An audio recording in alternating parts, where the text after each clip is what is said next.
जय हिंद दोस्तों। कहते हैं ने कि हौसलों के आगे कोई पर्दा नहीं होता और करे परिश्रम का कोई विकल्प नहीं होता, कि हौसलों के आगे कोई पर्दा नहीं होता और करे परिश्रम का कोई विकल्प नहीं होता। और क्या कि दिल में वो जज्बा कुछ कर दिखाने का, कि दिल में वो जज्बा कुछ कर दिखाने का। तो याद रखना दोस्तों कि जलती हुई डियों को भी आंधियों का डर नहीं होता, जलती हुई डियों को भी आंधियों का डर नहीं होता दोस्तों।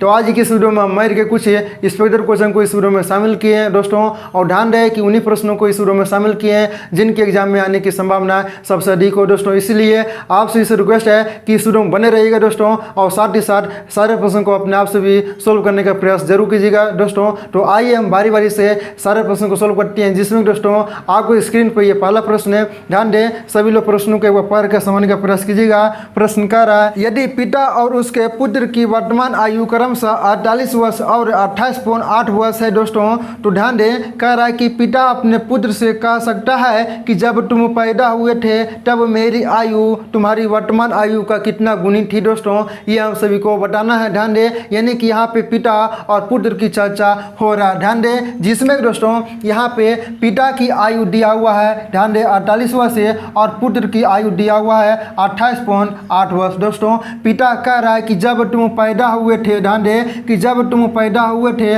उस समय मेरी आयु और अब तुम्हारी वर्तमान आयु का कितना गुनी थी, ये हम सभी को बताना है दोस्तों। तो यहाँ पे करना क्या है, ध्यान दें कि जब अगर हम दोस्तों पिता की आयु में से अगर पुत्र की आयु माइनस कर देंगे दोस्तों, ध्यान दें तो पुत्र के समय, ध्यान दें कि पुत्र के जन्म के समय पिता की आयु जितना होगा वो हम सभी को पता चल जाएगा दोस्तों। तो यहाँ पे करना क्या है कि 48 में से ध्यान दें यहाँ पे माइनस करेंगे 28.8 वर्ष से, और यहाँ पे कह रहा है कि पुत्र, यानी कि यहाँ पे प्रश्न के अंतिम में क्या कह रहा है कि जब तुम पैदा हुए थे तब मेरी आयु तुम्हारी वर्तमान आयु की कितना गुनी थी दोस्तों। तो यहाँ पे पुत्र के रिस्पेक्ट में कहा जा रहा है दोस्तों। तो बटे हम क्या करेंगे, पुत्र की आयु, ध्यान दें कि बटे हम क्या करेंगे पुत्र की आयु। तो पुत्र की आयु कितना है, 28.8 है दोस्तों। तो अब इसे ध्यान दें हल कर दीजिए, आपका आंसर आ जाएगा। यानी कि यहाँ पे 48 में से दोस्तों हमें 28.8 माइनस करेंगे, तो ध्यान दें यहाँ पे 0.0 लगा दीजिए। तो यहाँ पे माइनस करेंगे तो कितना आएगा, ध्यान दें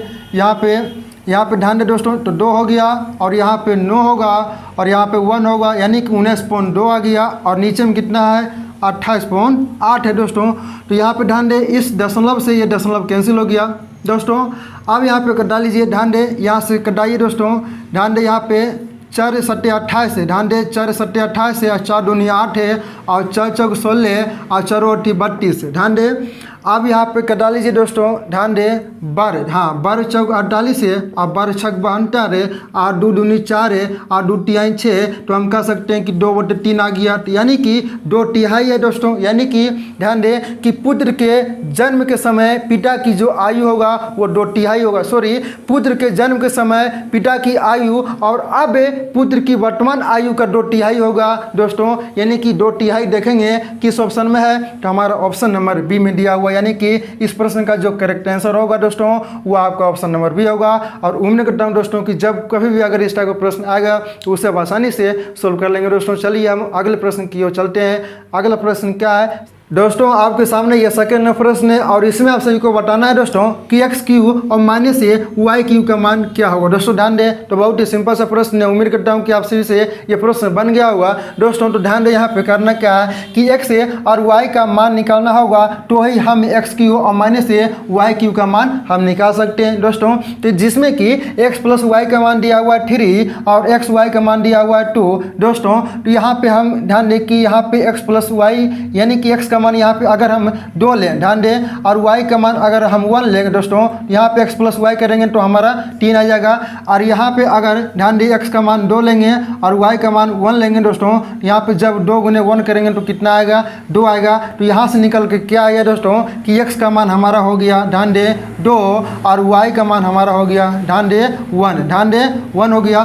तो अब यहाँ पे x के जगह पर हमें 2 रखेंगे, तो 2 का क्यू करेंगे दोस्तों तो कितना होगा 8 होगा, और 1 1 का क्यूब करेंगे दोस्तों तो कितना होगा 1 ही होगा। तो जब 8 में से 1 कम करेंगे तो कितना होगा 7 होगा। तो देखिए दोस्तों कि आपका 7 किस ऑप्शन में है, तो 7 हमारा दोस्तों अगर देखा जाए तो ऑप्शन नंबर बी में है, यानी कि इस प्रश्न का जो करेक्ट आंसर होगा वो आपका ऑप्शन नंबर बी होगा दोस्तों। तो उम्मीद करता हूँ कि आपको ये भी प्रश्न समझ में आ गया होगा दोस्तों। चलिए अब हम अगले प्रश्न की ओर चलते हैं।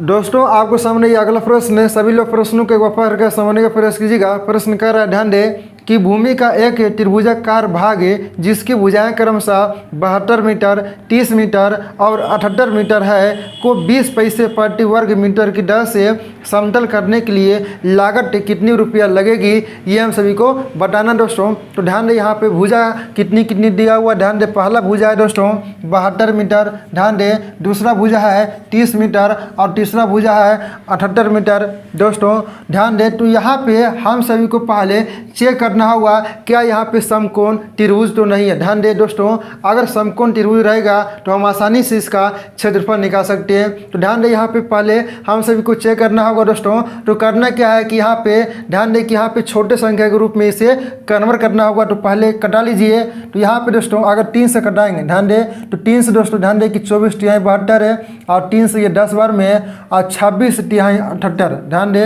अब अगर दोस्तों इसे ध्यान दें कि अगर 2 से डिवाइड करेंगे तो कितना का 12 और ये 5 है और ये कितना होगा, ध्यान दें यहाँ पे दोस्तों ये हो गया हमारा 13। तो दोस्तों आपसे को पता होगा कि 12, 5, 13 ये क्या है, ध्यान दे ये समकोण त्रिभुज का एक ट्रिपलेट है। ध्यान दे 12, 5, 13 दोस्तों ये क्या होता है, तो ट्रिपलेट है। आप सभी को याद भी होगा दोस्तों, यानी कि हम कह सकते हैं कि ये क्या है, तो समकोण त्रिभुज है।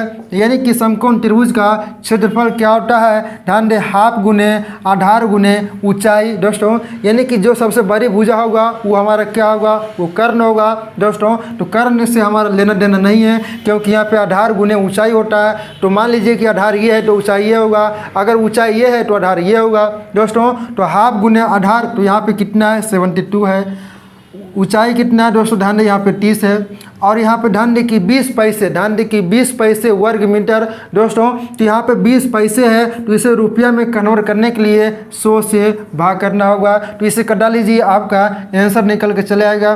तो 20 से ये 5 बार में और 5 से ये 6 बार में और ध्यान दे कि 2 से ये 3 बार में, ध्यान दे तो यहाँ पे 72 तिहाई कितना होता है, ध्यान दे 216 दोस्तों। तो आपका जो रुपया लगेगा ध्यान दे यहाँ पे 216 रुपये टोटल लगेगा दोस्तों। तो देखिए 216 किस ऑप्शन में है, तो 216 हमारा ध्यान दे कि ऑप्शन नंबर डी में, यानी कि इस प्रश्न का जो करेक्ट आंसर होगा वो आपका ऑप्शन नंबर डी होगा। और उम्मीद करता हूँ दोस्तों कि आपको ये भी प्रश्न समझ में आ गया दोस्तों। तो चलिए अब हम अगले प्रश्न की ओर चलते हैं दोस्तों। ध्यान दें आप सभी के सामने ये अगला प्रश्न है, इसमें आप सभी को बताना है कि 16, 24, 36, 52 और 54 का एलसीएम क्या होगा दोस्तों। तो ध्यान दें एलसीएम निकालने का सबसे सिंपल तरीका क्या है कि जो भी संख्या दिया गया है उसे गुणनखंड कर दीजिए दोस्तों। और ध्यान दें कि ऐसा गुणनखंड करना है यहाँ पे कि सारे संख्या आपस में कुछ ना कुछ कॉमन हो। जैसे कि यहाँ पे दोस्तों 16 को हम लिख सकते हैं 8 गुने 2 के रूप में, 24 को हम लिख सकते हैं 8 गुने 3 के रूप में, ध्यान दें यहाँ पे 8 कॉमन हो रहा है। 36 को हम लिख सकते हैं, ध्यान दें यहाँ पे 4 गुने 9 करेंगे तो 36 होगा। और यहाँ पे 52 है तो 13 गुने 4 करेंगे तो 52 होगा। और 54 है, ध्यान दें तो यहाँ पे 9 और गुने 6 करेंगे तो 54 होगा। यानी कि यहाँ पे सारे गुणनखंड में कुछ ना कुछ ऐसी संख्या जो कि कॉमन हो रहा है दोस्तों।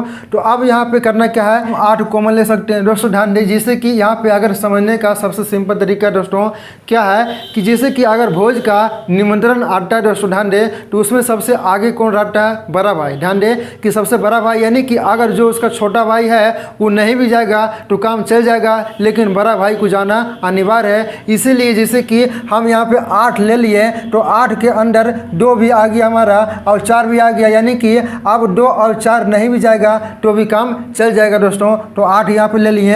अब यहाँ पे आगे आया दोस्तों, ध्यान दें यहाँ पे 9, जैसे कि 9 इसलिए ले रहे हैं क्योंकि इसके अंदर 3 भी आ जाएगा। ध्यान दें इसके अंदर 3 भी आ जाएगा, यानी कि 3 नहीं भी जाएगा तो इसका बड़ा भाई जाएगा सिर्फ, तो आपका काम हो जाएगा दोस्तों। और यहाँ पे क्या है, 13 है और यहाँ पे आगे क्या है दोस्तों 6, यानी कि 6 को लेना पड़ेगा क्योंकि यहाँ पे ध्यान दें कि इसमें तो 3 आया है और इसमें दोस्तों ध्यान दें कि 3 आया है तो 6 इसमें लेना पड़ेगा ही, क्योंकि इसमें 6 नहीं आया है दोस्तों। तो अब यहाँ पे गुना कर लीजिए, यानी कि यहाँ पे 9 8 72 है और 13 6 के 78 है दोस्तों। तो 72 और 78 जब गुना करेंगे तो ध्यान दें 56 है, ध्यान दें 16 आएगा। कितना आएगा? ध्यान दें 56 है और 16 देखिए किस ऑप्शन में दोस्तों, तो 56 और 16 आपका ऑप्शन नंबर सी में, यानी कि इस प्रश्न का करेक्ट आंसर जो होगा वो आपका ऑप्शन नंबर सी होगा दोस्तों। और उम्मीद करता हूँ कि जब कभी भी अगर एलसीएम निकालने के लिए कहा जाएगा दोस्तों तो उसे आप आसानी से निकालोगे दोस्तों। चलिए अब हम अगले प्रश्न की ओर चलते हैं दोस्तों। आपकी स्क्रीन पर ये अगला प्रश्न है और इसका मान क्या होगा ये आप सही को बताना है दोस्तों। ध्यान दें तो बहुत ही सिंपल सा प्रश्न है। ध्यान दें तो यहाँ से 11 से कटा लीजिए ये 5 बार में, और जब 18 में से 6 जाएगा दोस्तों कितना बचेगा? 12। और 12 नंबर क्या होता है? 88 से, और यहाँ पे 5 बचा हुआ तो इसमें हम +5 करेंगे तो कितना होगा? ध्यान दें 8 6 हमारा 13 हो गया, यानी कि 113 होगा दोस्तों। तो देखेंगे कि 113 किस ऑप्शन में है, तो 113 हमारा ऑप्शन नंबर डी में दिया हुआ, यानी कि इस प्रश्न का करेक्ट आंसर जो होगा वो आपका ऑप्शन नंबर डी होगा दोस्तों। तो अगला प्रश्न क्या है दोस्तों, आप सभी के सामने ये अगला प्रश्न है और ध्यान दें प्रश्न कह रहा है कि 60 पे पावर 21 से प्लस से 60 पे पावर 22 से प्लस से 60 पे पावर 28 से प्लस से 60 पे पावर 24 से को जब 25 से विभाजित किया जाता है तो इसका शेष यानी कि रिमाइंडर क्या बचेगा, ये हम सभी को बताना है दोस्तों। तो ध्यान दें इस टाइप के प्रश्न एग्जाम में बराबर पूछे जाते हैं दोस्तों, और कई बार एग्जाम में ये प्रश्न पूछा भी गया है दोस्तों। ध्यान दें यहाँ पे करना क्या है कि जब कभी भी अगर इस टाइप का प्रश्न आएगा दोस्तों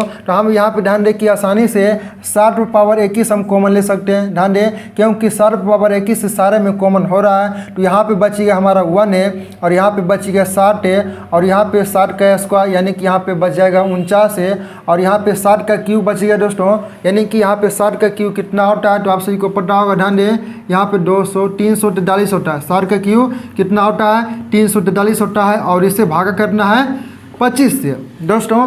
तो ध्यान दें यहाँ पे 60 एक 8 हो गया और 8 ध्यान दें कि 9 8 17 यानी कि यहाँ पे 57 हो गया और प्लस से 343 है। तो जब 57 और प्लस से 343 करेंगे तो कितना होगा 400 होगा। ध्यान दें 400 और इधर गुने में क्या है तो 60 पावर 21 है दोस्तों, और यहाँ इसे भागा करना है 25 से। तो ध्यान दें तो 25 से ये पूरी डिवाइड हो गया दोस्तों, यानी कि ये 25 से डिवाइड हो गया तो यानी कि इसका जो आंसर आएगा ध्यान दें वो 0 आएगा। क्या आएगा? 0 आएगा, क्योंकि ये 25 से ये पूरी डिवाइड हो गया दोस्तों। देखिए 0 किस ऑप्शन में है तो 0 हमारा दोस्तों देखा जाए तो ऑप्शन नंबर डी में है। और उम्मीद करता हूँ कि आप सभी को ये भी प्रश्न समझ में आ गया होगा, और जब कभी भी दोस्तों इस टाइप का प्रश्न आएगा तो उसे भी आप आसानी से सोल्व कर लेंगे दोस्तों। चलिए अब हम अगले प्रश्न की ओर चलते हैं दोस्तों। आपकी स्क्रीन पे ये अगला प्रश्न है और ध्यान रखिए टाइम एंड वर्क से संबंधित प्रश्न दोस्तों, और इस टाइप के प्रश्न एग्जाम में बराबर पूछे भी जाते हैं, इसलिए सभी लोग प्रश्नों के एक बार पढ़ कर समझने का प्रयास कीजिएगा।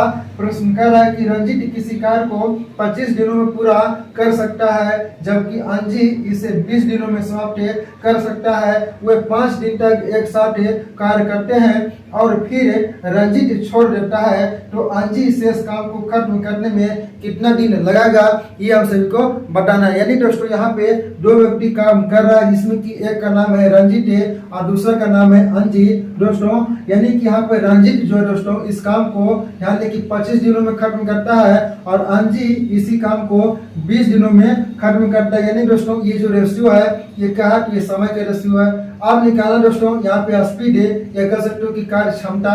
तो यहाँ पे करना क्या होगा कि 25 से और 20 का एलसीएम कितना होगा, ध्यान दें 100 होगा। ये 100 क्या है दोस्तों, तो ये 100 जो है ये टोटल काम है। ध्यान दें तो यहाँ पे दोस्तों निकालना क्या है इसका कार्य क्षमता। ध्यान दें यहाँ पे 25 से 100 के कितना होगा 100 होगा और 20 25 कितना होगा, तो यहाँ पे 100 होगा दोस्तों। यानी कि यहाँ पे रंजीत का जो है वो कार्य क्षमता कितना है 4 है और अंजी का कार्य क्षमता कितना है 5 है। अब आगे प्रश्न कर रहा है कि 5 दिनों तक एक साथ कार्य करते हैं। ध्यान दें कि 5 दिनों तक दोस्तों ध्यान दें कि यहाँ पे रंजीत और अंजी दोनों मिलकर काम करते हैं दोस्तों। तो एक दिन में 4 यूनिट और यहाँ पे 5 यूनिट कितना होगा 9 यूनिट, यानी कि 9 यूनिट के हिसाब से अब 5 दिन तक कार्य चलेगा। ठीक है, तो कितना काम होगा 9 25 45, यानी कि 5 दिनों में दोस्तों हमारा टोटल जो काम हुआ है वो 45 यूनिट हो गया। ठीक है, अब आगे कह रहा है कि और फिर रंजीत छोड़ देता है तो अंजी शेष काम को कितने दिनों में खत्म करेगा। ध्यान दे, तो अब यहाँ पे कह रहा है कि रंजीत जो है दोस्तों, ध्यान दे कि रंजीत इस काम को अब छोड़ देगा तो शेष काम को सिर्फ अंजी करेगा, तो वह कितने दिनों में करेगा दोस्तों। तो पहले ध्यान दे कि दोनों मिल के 45 यूनिट काम कर दिया, तो हम क्या करेंगे कि 100 में जब 45 माइनस करेंगे तो कितना बचेगा 55। अब ये जो शेष बचा हुआ है 55, ध्यान दे कि ये जो शेष बचा हुआ है 55 दोस्तों, इस काम को सिर्फ कौन करेगा तो अंजी करेगा। तो अंजी का कार्य क्षमता कितना है, अंजी का कार्य क्षमता कितना है 5 है, तो 5 की 10 से दोस्तों ये 55 कार्य कितने दिनों में करेगा तो 5 से 11 बार में जाएगा, यानी कि हम कह सकते हैं कि 11 दिनों में अंजी जो है दोस्तों ये टोटल काम कर देगा। तो आपका जो आंसर होगा वो 11 दिन होगा। देखिए कि 11 दिन किस ऑप्शन में है, तो ऑप्शन नंबर बी में दिया हुआ, यानी कि ऑप्शन नंबर बी जो है इस प्रश्न का आपका करेक्ट आंसर होगा। और दोस्तों उम्मीद करता हूँ कि आप सभी को यही प्रश्न समझ में आ गया दोस्तों। चलिए हम अगले प्रश्न की ओर चलते हैं।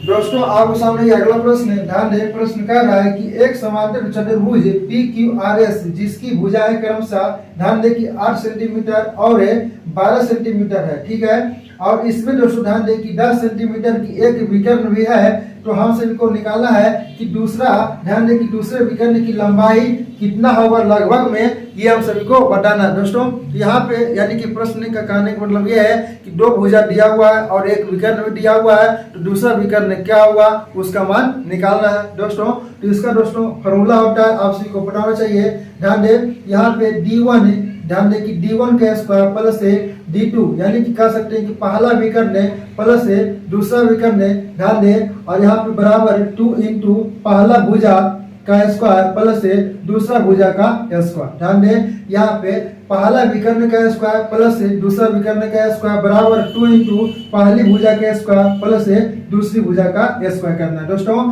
तो जिसमें कि यहाँ पे पहला विकर्ण दिया हुआ है, ध्यान दें यहाँ पे 10 सेंटीमीटर, तो 10 का स्क्वायर करेंगे तो कितना होगा 100 होगा।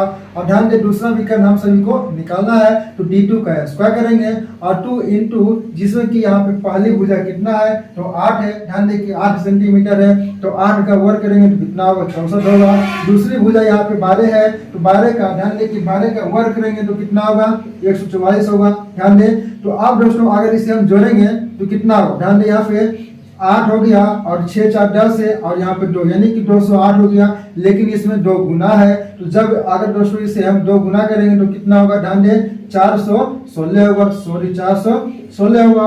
और यहाँ पे दोस्तों 100 प्लस D2 का स्क्वायर यहाँ पे करेंगे दोस्तों, तो अब ये 100 क्या यानी कि रख जाएगा तो माइनस में होगा। जब 416 में से 100 माइनस करेंगे तो कितना बचेगा 316 बचेगा दोस्तों।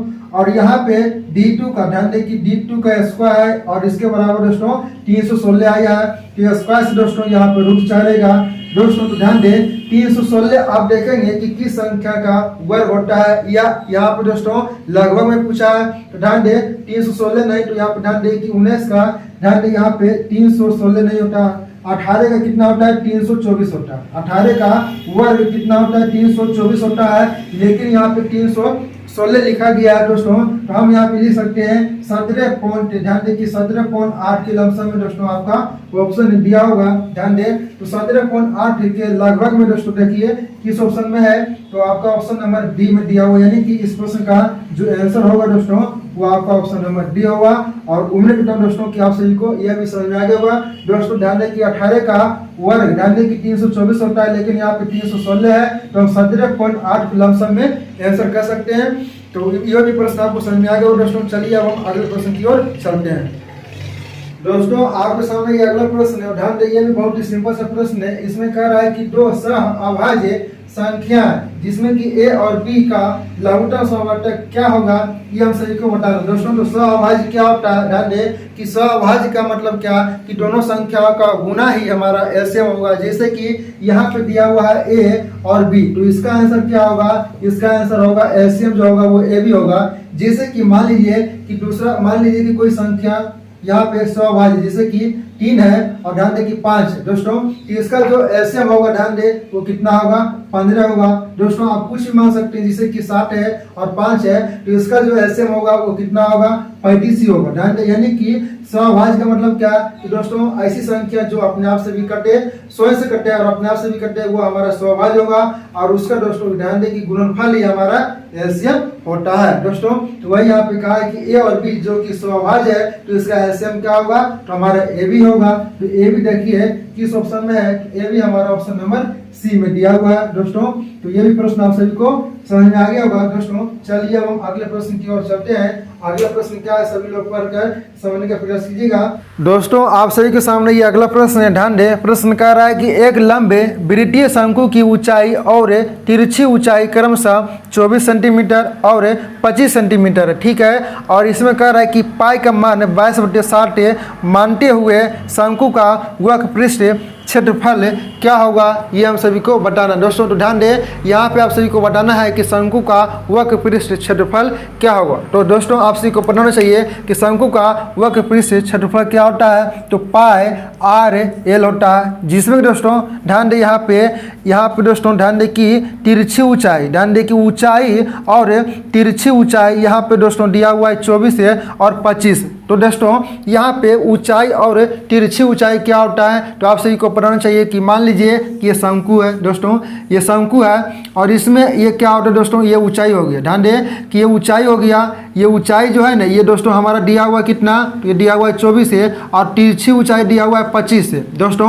तो ध्यान दे, और यहाँ पे हम सभी को आर का भी मान निकालना होगा। ध्यान दे कि आर का मान भी निकालना होगा दोस्तों। तो यहाँ पे आर का मान किस प्रकार से निकलेगा दोस्तों, तो आप सभी को एक ट्रिपलेट याद होगा कि 24 से, ध्यान दे यहाँ पे 60 24 से और क्या होता है 25 होता है। आप सभी को पता होगा एक ट्रिपलेट है 60 24 से और 25 से, यानी कि ये समकोण त्रिभुज का ट्रिपलेट 60 24 25 होना चाहिए। यानी कि अगर ये 24 है ये 25 है तो ये ऑटोमेटिक है कि ये 60 होगा दोस्तों। यानी कि यहाँ से आर का मान भी निकल गया, आर का मान यहाँ पे कितना निकला, 60 निकला दोस्तों। यानी कि यहाँ पे तिरछी ऊंचाई यही है 25। आप सभी को पता भी चल गया होगा कि तिरछी ऊंचाई किससे काटते हैं, तो ये तिरछी ऊंचाई 25 है और ये ऊंचाई 24 है और ये हमारा दोस्तों क्या त्रिज्या हो गया 60 सेंटीमीटर। तो दोस्तों जिसमें कि पाई का मान कह रहा है कि 22/60 लेना है और आर का मान कितना निकाले, 60 निकाले और एल क्या है, तो तिरछी ऊंचाई है यानी कि ये 25 है दोस्तों। यहाँ पे ध्यान दे, और यहाँ पे ध्यान दे आप कटा लीजिए, यहाँ पे ज़्यादा कुछ नहीं करना है। तो ये 7 से 7 ये कैंसिल हो गया। अब दोस्तों 25 से ध्यान दे कि 25 दूनी 50 है और फिर से 25 दूनी 50 और 5 55 यानी कि 550। ध्यान दे कि 550 जो है दोस्तों ये आपका सेंटीमीटर स्क्वायर है, यानी कि आपका ये आंसर हो गया 550। देखिए किस ऑप्शन में है दोस्तों, तो 550 जो है आपका ऑप्शन नंबर डी में दिया हुआ है दोस्तों। तो उम्मीद करता हूँ कि आप सभी को ये भी प्रश्न समझ में आ गया दोस्तों। चलिए हम एक और प्रश्न को सोल्व करते हैं, वो आज का, ध्यान दे कि वो आज का ये लास्ट प्रश्न होगा। ध्यान दे प्रश्न क्या है,